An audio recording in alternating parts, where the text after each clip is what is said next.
Welcome back. Today we are diving deep into Chapter 3, Reconnaissance and Information Gathering. We're going to jump straight into the shadowy world of cybersecurity and explore what is, without a doubt, the most critical first step of any successful security test or, well, any successful hack. It's all about knowing your target inside and out before you even think about making a move. This quote right here, it really says it all, doesn't it? It's telling us that without rock-solid recon, you're basically just guessing. You're flying blind. The information you dig up in this phase is the absolute foundation for everything, and I mean everything that comes next. So here's our game plan. We'll kick off with why recon is so incredibly important. Then we'll walk through passive and active intelligence gathering, get into the magic of open source intel or OSINT, and finally we'll see how it all comes together in a final dossier on our target. All right, Section 1, the critical first step.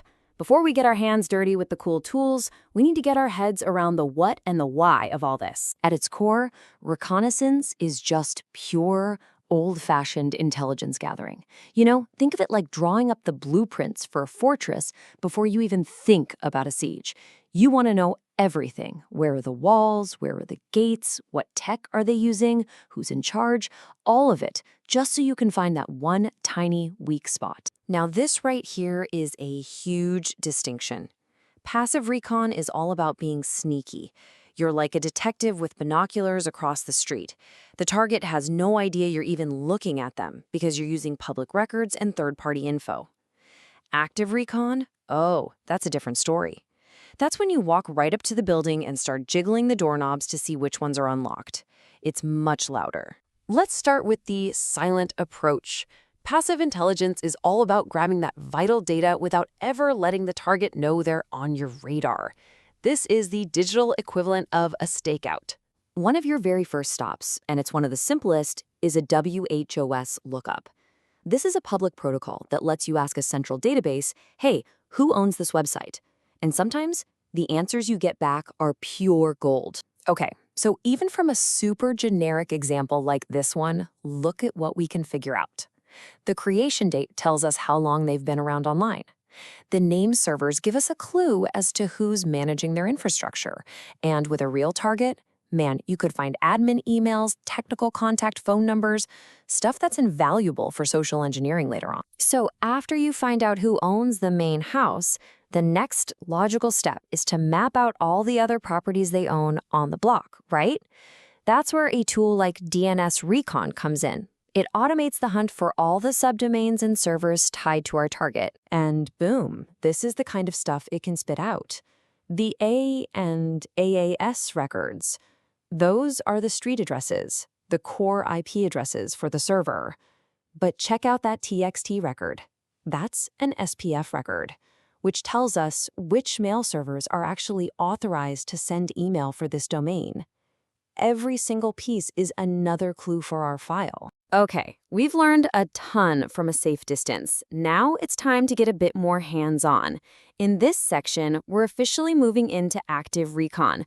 We're going to start knocking on some digital doors. When you talk about active scanning, you absolutely have to talk about Nmap, the network mapper. It is the legendary Swiss Army knife for network exploration, famous for finding out which digital doors or ports are open on a target's server. This command is just incredibly powerful. The SS is a stealthy way to find open ports. The O tries to guess the operating system.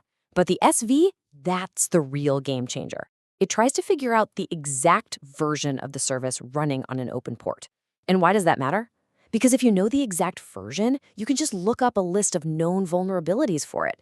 It's like getting a key cut for a very specific lock. So beyond the network itself, we need to fingerprint the website. Tools like Wobbleizer are awesome for this. They basically tell you what a website is wearing, what it's built with. Is it WordPress? Is it running on React? What analytics tools are plugged in? Every piece of technology is another potential way in. And finally, you have tools like Nikto. Think of Nikto as an automated security auditor on overdrive. It takes what we already know and then actively hammers the web server, checking for a list of over 6,700 known dangerous files, common configuration mistakes, and outdated software. Okay, Now for a part of Recon that is just pure detective work. Open source intelligence, or OSINT, is the art of gathering intel from places that are completely public. You would be shocked at what you can find just lying around in plain sight. The most important thing to get about OSINT is that it has nothing to do with hacking. It's about being an expert searcher, a digital librarian, and a private eye all rolled into one. You're just piecing together clues from social media, company blogs, news reports, you name it, to build a really rich picture of your target. And this is where it gets really powerful.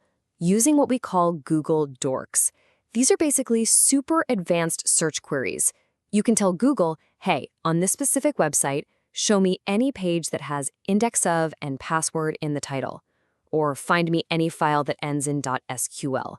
It is both amazing and, frankly, a little terrifying what you can uncover. So, with all this information flying around, how do you even begin to manage it?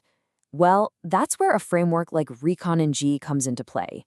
Think of it as your central command post, bringing dozens of different intel gathering tools together under one roof so you can automate and customize your search. And the beauty of Reconnaissance is this modular workflow. It's so simple. You just find a module you need in its marketplace, like one for searching social media, you install it, you point it at your target, and you hit run.